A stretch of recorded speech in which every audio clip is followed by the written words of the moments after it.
Merhaba arkadaşlar, örgü kanalıma hoş geldiniz. Hem kız hem erkek çocuklar için yapabileceğiniz tığ işi, kolay ve güzel şapka ve hırkadan oluşan bebek takımı yaptım. Bakın şapka görüntüsü bu şekilde arkadaşlar. Bu bebeğin baş ölçüsü 3 aylık bebek ölçüsünde. Bir de çok güzel tığ işi hırka var arkadaşlar. Ben bunu ikili set yaptım. Güzel oldu. Siz de bunun gibi güzel bir hırka yapmak isterseniz bu hırkanın olduğu YouTube linkini izlediğiniz bu videonun sonuna da ekliyorum. Bu videonun açıklama bölümüne de linkini ekliyorum arkadaşlar.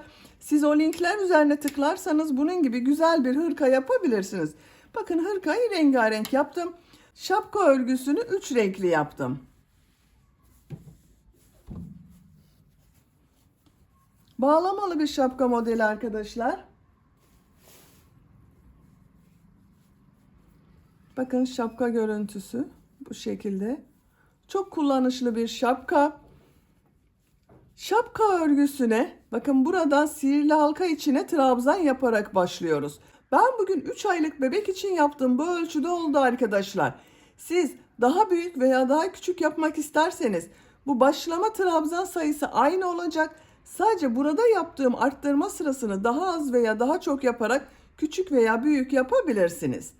Yeni doğan bebek için yapmak istiyorsanız burada yaptığım arttırma sırasını bir sıra eksik yapabilirsiniz. Burada yaptığım arttırma sırasını benim yaptığımdan bir sıra fazla yaparsanız 6-12 aylık bebekleriniz için olur. Arttırma sırasını 2 sıra fazla yaparsanız 1-2 yaş arası çocuklarınız için olur. Her yaş için yapabilirsiniz arkadaşlar. Şapka örgüsünde iplik olarak beyaz renkli iplik kullandım bakın. Sarı renkli iplik kullandım. Pembe renkli iplik kullandım. Ben 3 renkli yaptım arkadaşlar. Siz tercihinize göre rengarenk yapabilirsiniz. Bakın aynı modeli renkli yaptığım bir şapka modeli de var bakın. Rengarenk yaptım bunu.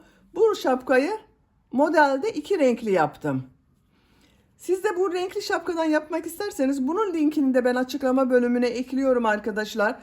Bu şapka modelinde olduğu YouTube linkine tıklarsanız rengarenk yapabilirsiniz. Tığ olarak 5 numara 3 milimetre tığ kullandım. Elim çok sıkı değil. Benim yaptığım örgüler yumuşak oluyor.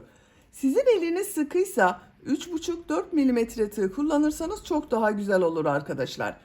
İplik tığı hazırlayalım. Hep birlikte bu kolay ve güzel şapka örgüsüne başlayalım. Örgü kanalıma abone değilseniz abone olmayı unutmayın lütfen. Hepinize kolay gelsin. İyi çalışmalar. Şapka örgüsüne sihirli halka yaparak başlıyoruz. Sihirli halkayı ben bu şekilde yapıyorum. Bilmeyen arkadaşlar için gösteriyorum.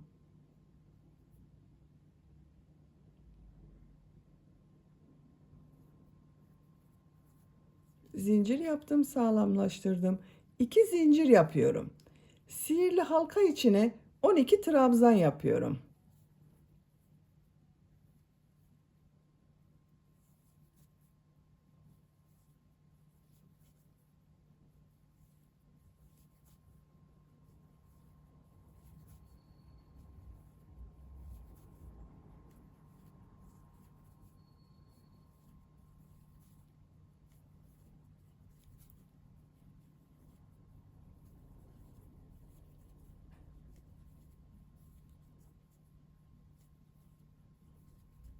12 trabzan yaptım. İplik ucunu bakın şu şekilde çekiyorum. Birleştirdim. Hiç boşluk kalmadı burada arkadaşlar. Tığ üzerine iplik almadan sıra başında yaptığım bakın şu ilmek ile 2 zincir ile değil şu ilmek ile ilmek kaydırma yaparak sırayı birleştiriyorum. Yuvarlak yaptık bakın. İkinci sıradayım. Bu sırada 12 ilmek var. Her ilmek üzerine 2 trabzan yapıyorum. 2 zincir yapıyorum. Bu ilmeğe 2 trabzan yapıyorum.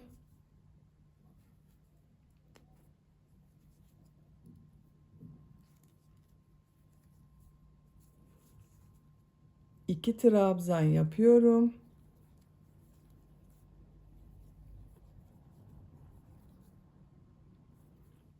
2 trabzan yapıyorum. Her ilmeğe 2 trabzan yaparak sıra sonuna kadar devam edelim. Sıra sonuna kadar tamamladım. İlk ilmek ile ilmek kaydırma yaparak sırayı birleştiriyorum. Bu sırada her ilmeğe 2 trabzan yaptım. Bir sıra üzerinde 24 trabzan var. 3. sıradayım. Bu sırada bir çift bir tek trabzan yapacağız. 2 zincir yapıyorum. Bu 2 zinciri bir üst sıraya çıkmak için kullanıyorum arkadaşlar. Bakın bu ilk ilmeğe 2 trabzan yapıyorum. Bir trabzan yapıyorum. 2 trabzan yapıyorum.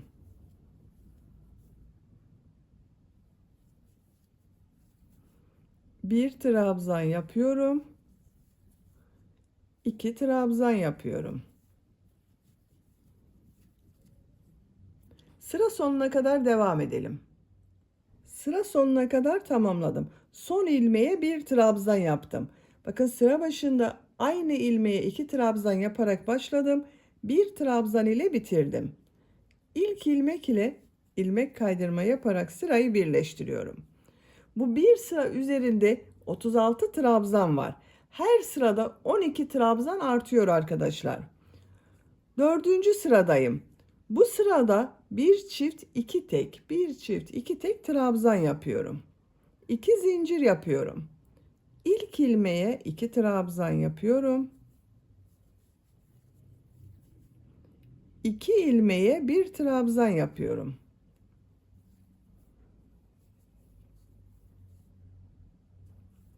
İki trabzan yapıyorum.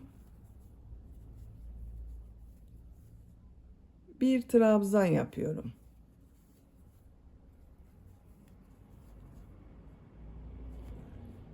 Bakın bir ilmeğe 2 trabzan yaptım. 2 ilmeğe bir trabzan yaptım.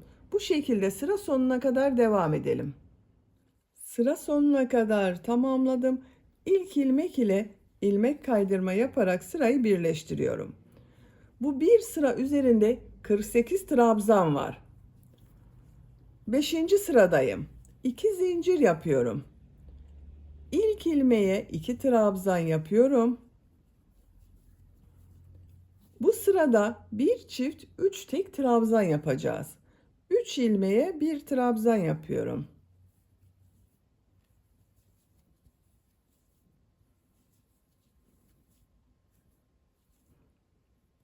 Bu ilmeğe 2 trabzan yapıyorum.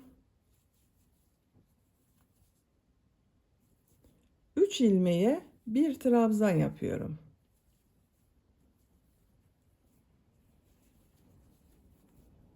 İki trabzan yapıyorum aynı ilmeğe. Sıra sonuna kadar devam edelim. Sıra sonuna kadar tamamladım. İlk ilmek ile ilmek kaydırma yaparak sırayı birleştiriyorum. Bu bir sıra üzerinde 60 trabzan var. 6. sıradayım. 2 zincir yapıyorum. Bu sırada bir çift 4 tek trabzan yapıyorum. İlk ilmeğe 2 trabzan yapıyorum.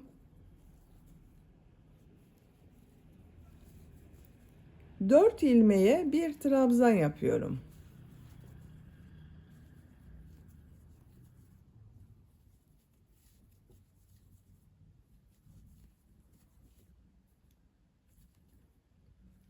Bu ilmeğe 2 trabzan yapıyorum. Bir çift 4 tek trabzan yaparak sıra sonuna kadar devam edelim. Sıra sonuna kadar tamamladım. İlk ilmek ile ilmek kaydırma yaparak birleştiriyorum. Bu bir sıra üzerinde 72 trabzan oldu arkadaşlar. Siz bu şapkayı yeni doğan bebek için yapıyorsanız arttırma sırasını burada bitirebilirsiniz. Ben bir sıra daha arttırma sırası yapıyorum. 2 zincir yapıyorum. 7. sıradayım. İlk ilmeğe 2 trabzan yapıyorum. Bu sırada bir çift 5 tek trabzan yapıyorum. 5 ilmeğe bir trabzan yapıyorum.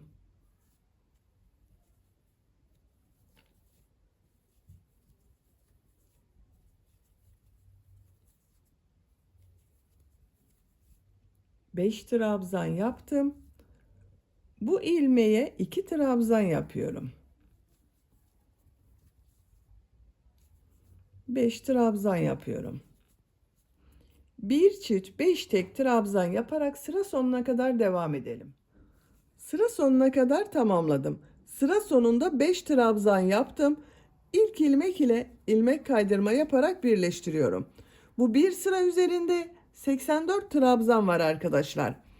Arttırma sırasını ben burada bitiriyorum. Siz biraz büyük yapmak istiyorsanız bir sıra daha arttırma yapabilirsiniz.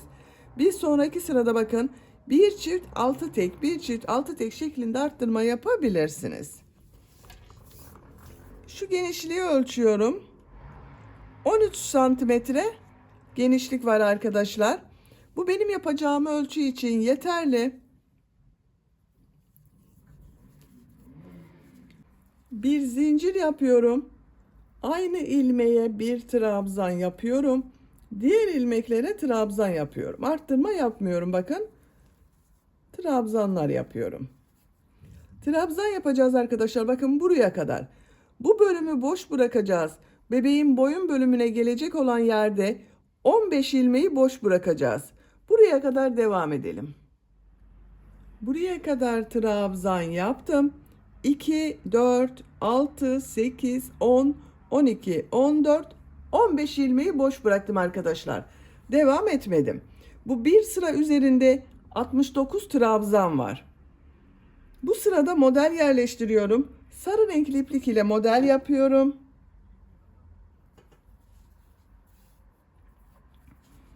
İlmek rengini sarı renkli yapıyorum. Modelleri örgünün ters tarafından yerleştiriyoruz. Bakın örgünün düz tarafı burası arkadaşlar. Ters tarafı burası. Bir zincir yapıyorum. Bakın örgüyü çeviriyorum. Ters taraftan model yerleştiriyorum. İlk ilmeğe sık iğne yapıyorum. Tığ üzerine 2 defa iplik doluyorum. Bu ilmeğe üçlü trabzan yapıyorum. Sık iğne yapıyorum. Bakın üçlü trabzanı bilmeyen arkadaşlar için gösteriyorum. Tığ üzerine 2 defa iplik doluyorum. Tığ üzerinde 3 ilmek var. İlmeğe tığ takıyorum. İplik aldım. Bakın tığ üzerinde 4 ilmek var. Tekrar iplik alıyorum. 2 ilmekten çekiyorum. Bakın 1. 2 ilmekten çekiyorum. 2. 2 ilmekten çekiyorum 3. 3 defa da çıkarıyoruz. Sık iğne yapıyorum. Üçlü trabzan yapıyorum. Sık iğne yapıyorum. Üçlü trabzan yapıyorum. Sık iğne yapıyorum. Görüntüsü bu şekilde oluyor. Bakın kabarık bir görüntü elde ediyoruz arkadaşlar. Bir ilmeğe sık iğne, bir ilmeğe üçlü trabzan yaparak sıra sonuna kadar devam edelim. Sıra sonuna kadar tamamladım. Sıra sonunda son ilmeğe sık iğne yaptım arkadaşlar bakın. Sıra başında sık iğne ile başladım. Sık iğne ile bitirdim. Sarı renkli ipliği kesiyorum.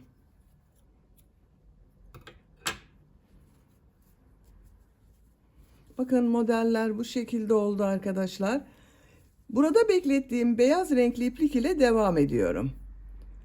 Sık iğne üzerinde bulunan ilmeğe tığ takıyorum. Bakın ilmek rengini beyaz yaptım. Bir zincir yapıyorum. Bu sırada trabzan sırası yapıyorum. Aynı ilmeğe trabzan yapıyorum. Bakın model üzerinde bulunan şu ilmeğe trabzan yapıyorum. Sık iğne üzerine trabzan yapıyorum. Model üzerine trabzan yapıyorum.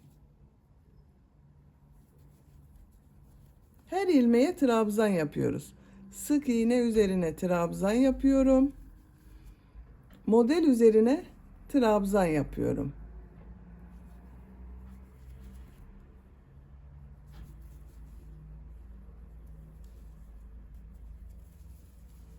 Bakın bu şekilde trabzan sırası yapıyoruz. Sıra sonuna kadar devam edelim. Sıra sonuna kadar tamamladım. Beyaz renkli ipliği burada bekletiyorum. Pembe renkli iplik ile modele devam ediyorum. Bakın model görüntüsü bu şekilde. Buradan devam etmiyorum arkadaşlar. Size söylemiştim bakın. Modeli örgünün ters tarafından yerleştiriyoruz diye. Buradan devam ediyorum. Pembe renkli iplik ile buradan bir ilmek yapıyorum. Bir zincir yaptım, sağlamlaştırdım. İlk ilmeğe sık iğne yapıyorum. Tığ üzerine 2 defa iplik doluyorum. Üçlü trabzan yapıyorum. Sık iğne yapıyorum. Üçlü trabzan yapıyorum. Sık iğne yapıyorum. Üçlü trabzan yapıyorum. Sık iğne yapıyorum. Sarı renkle yaptığımız modelin aynısı bakın. Sıra sonuna kadar devam edelim. Sıra sonuna kadar tamamladım. Son ilmeğe sık iğne yapıyorum. Beyaz ilmeği bakın bunun içinden çekiyorum. İlmek rengini beyaz yaptım. Bir zincir yapıyorum. Örgüyü çeviriyorum. Bakın pembe renkli iplik ile de model sırası yaptım. Beyaz renkli iplik ile trabzan sırası yapıyorum. Şu pembe renkli ipliği altta tutuyorum bakın. İlk ilmeğe trabzan yapıyorum. Model üzerine trabzan yapıyorum.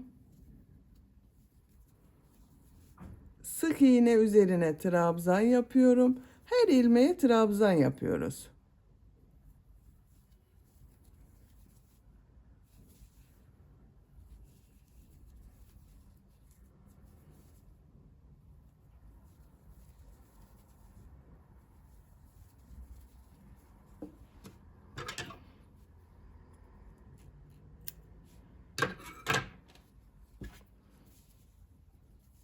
Bakın arkadaşlar bu şekilde. Sıra sonuna kadar trabzan yapalım. Sıra sonunda örgünün ters tarafından yine istediğiniz renk iplikler ile model yapalım. Şapka örgüsü bu şekilde devam edecek. Bir sıra renkli iplik ile model sırası yapıyorum. Bir sıra beyaz renkli iplik ile trabzan sırası yapıyorum. Şapkanın örgüsüne model sırasını tekrarlayarak devam edelim. Şapka örgüsünü yapacağım ölçüye göre tamamladım. 1, 2, 3, 4, 5, 6, 7, 8 model sırası yaptım. Son olarak bakın model sırası yaptım arkadaşlar. Görüntüsü bu şekilde. Şimdi son sırayı yapıyorum. Bu renk iplik ile uç bölümde pıtırcık model yapıyorum. Bir zincir yapıyorum. Örgüyü çeviriyorum. Bu ilmeğe bir sık iğne, 2 zincir, bir sık iğne yapıyorum. Bir ilmek atlıyorum. Bir sık iğne, 2 zincir, bir sık iğne yapıyorum. Bir ilmek atlıyorum. Bir sık iğne, 2 zincir, bir sık iğne yapıyorum.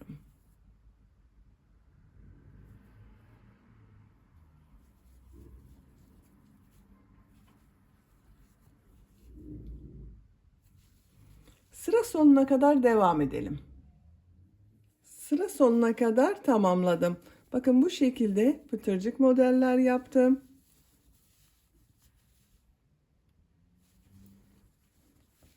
Şimdi bu boyun çevresinde sık iğne yapıyorum. İlmeğe sık iğne yapıyorum. Sık iğne sırası yapıyorum. Her sıraya bir sık iğne yapıyorum arkadaşlar. Siz tercihinize göre bu trabzan sırasına 2 sık iğne yapabilirsiniz. Sıra sonuna kadar devam edelim. Sıra sonuna kadar sık iğne yaptım. Bir zincir yapıyorum. Örgüyü çeviriyorum. Sık iğne sırası yapıyorum.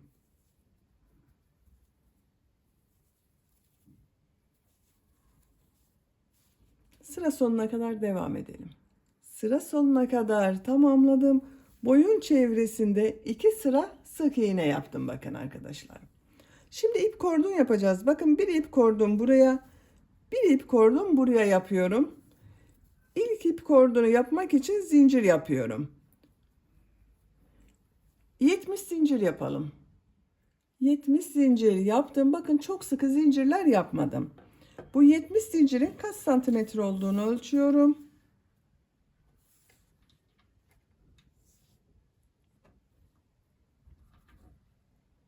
26 santimetre zincir uzunluğu var arkadaşlar.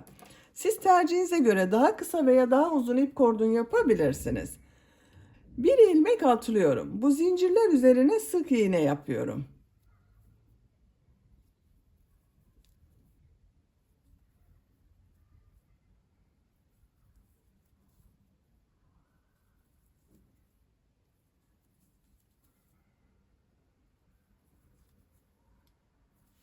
Sıra sonuna kadar devam edelim.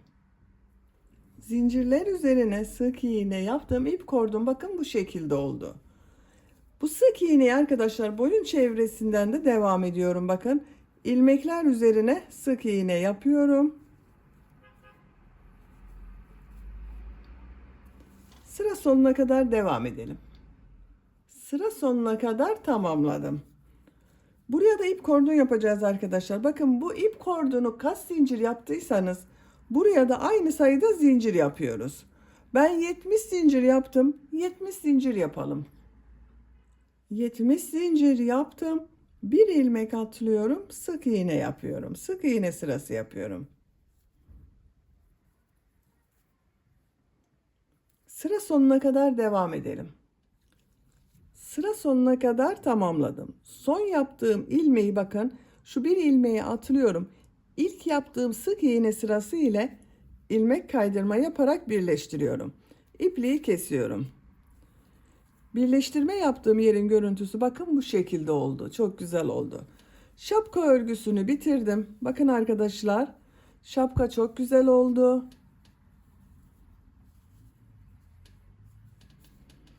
Bebeğin başında nasıl göründüğüne bakalım. Bakın bu bebek mankenim 3 aylık bebek ölçüsünde.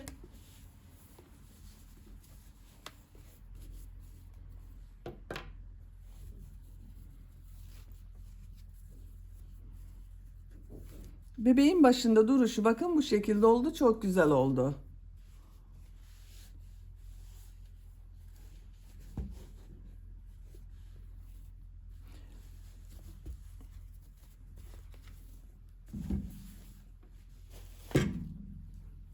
Bitmiş olarak ölçülerini söylüyorum. Buradan baş yüksekliğini ölçüyorum. 16 santimetre. Baş genişliğini ölçüyorum. 16 santimetre. 3 aylık bebek için güzel bir ölçü arkadaşlar. Bebeğiniz 1. ayından itibaren çok rahat kullanır. Beni dinlediğiniz ve izlediğiniz için hepinize çok teşekkür ederim. Örgü kanalıma abone değilseniz abone olmayı unutmayın lütfen. Sizlerle yeni örgülerde görüşmek dileğiyle. Hoşça kalın, sevgiyle kalın.